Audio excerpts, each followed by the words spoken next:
અહીંયા અમે જિલ્લા પંચાયત ખાતેથી અત્યારે ઘરે જઈ રહ્યા હતા ત્યારે અહીંયા રસ્તામાં અમને 5 ફૂટ જેટલો લોબો કાળો કોબરા સાપ જોવા મળ્યો, ઝેરી કોબરા.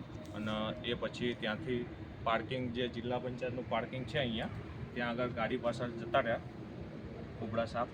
ત્યારબાદ અમે અબોલ જીવદયાની અંદર રાજુભાઈ કરીને છે એમને કોન્ટેક કર્યો અને તેઓએ તાત્કાલિક આવી અને સાપનું સહી સલામત રેસ્ક્યુ કર્યું અને અત્યારે આપ જોઈ રહ્યા છો એ પ્રમાણે એમને દબાવમાં પૂરેલો છે.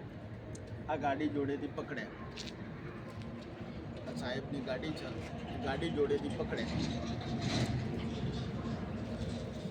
સહી સલામત એમને પકડવામાં આવ્યા છે. અત્યારે રેસ્ક્યુ કર્યું છે અને સહી સલામત હવે નદીના પટમાં અમે છોડવા જઈ રહ્યા છીએ અને છોડી દઈએ છીએ નદીના પટમાં, જેથી કરીને કોઈની જાનહાનિ જેવું છે નહીં, કોઈ નુકસાન કરેલ નથી.